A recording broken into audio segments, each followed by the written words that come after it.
White chocolate cranberry shortbread. This is a little different than regular shortbread. When you make shortbread, usually you pat it into a pan and score it, and then you cut it into squares or triangles, or you roll it out and you cut out shapes. This one's going to be a drop cookie, very unusual for shortbread. So in my mixing bowl, I have 1 pound of butter, softened at room temperature. This makes a lot of cookies, this recipe. And also, at this time, I'm going to add just a touch of vanilla extract. I just like the addition of the vanilla. And now we will put it on our mixer. And I also have 1 cup of flour, which we will be, 1 cup of sugar and 4 cups of flour. A pound of butter, 4 cups of flour, so you can see how it's going to make a lot of cookies. So you start adding the sugar and let that get nice and creamy.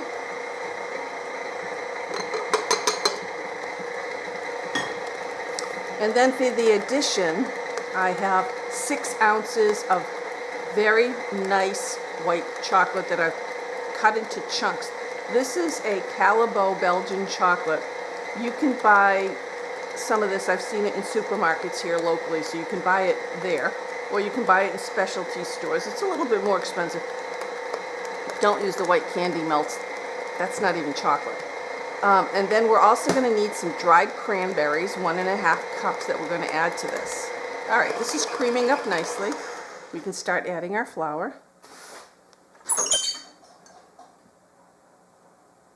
And there's no chilling of this dough. It's just after you finish it, we're just going to scoop it and bake it.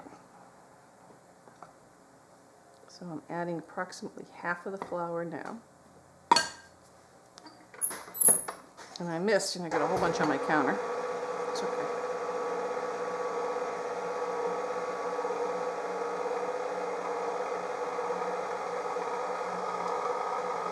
Very strong smell of vanilla and butter.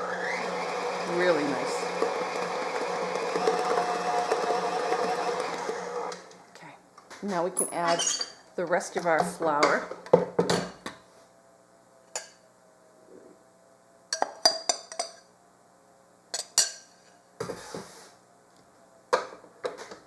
You can do this by hand if you don't have a mixer. You just have to beat it well with a wooden spoon. If your butter is nice and soft and at room temperature, you won't have much trouble. It's just incorporating this much flour. It's so much easier with a mixer.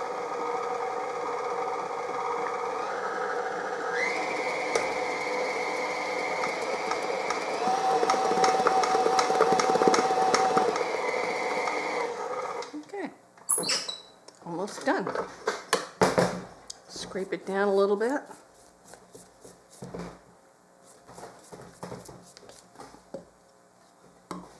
Add our 6 ounces of chocolate. I use a kitchen scale to measure it. It's probably a little bit more than a cup. You could use the white chocolate bits, I suppose. It's not my favorite, but 1.5 cups of cranberries. There's a cup. And there is, eyeballing it, about 1/2 cup.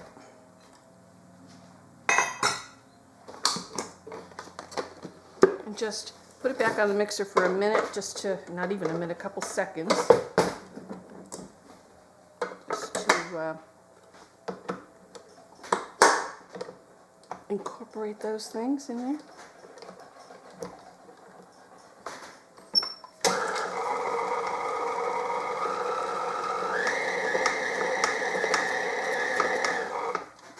And that's it. Now, in the back, my oven is heating to 350 degrees. And these will go in for approximately 10 to 12 minutes. Again, every oven's different. I would start checking around 7 or 8 minutes, just to be sure. Okay. Now, I have my cookie sheets. Again, I like to use parchment paper. You don't have to. You can use sill pad if that's what you have, which are those rubbery kind of liners. I use those too, but these I can throw away. The sill pad I still have to wash. Or you can just, you know, lightly grease. Because there's so much butter in here, you don't need a lot of grease.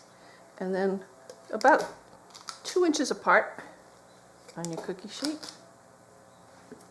Try to keep them as round as possible so they'll look nice.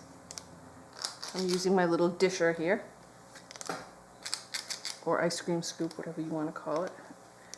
In the professional kitchens, they would call them dishers.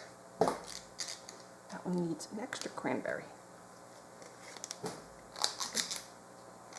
And we'll just finish filling up our cookie sheets and baking them off, and I'll show you when they come out of the oven.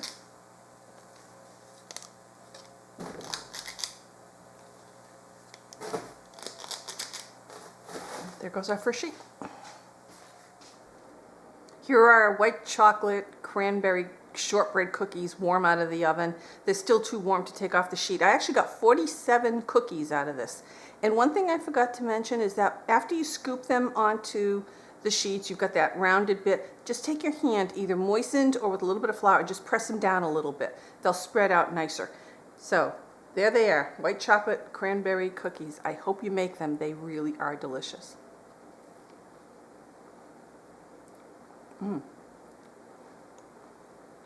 They're melting.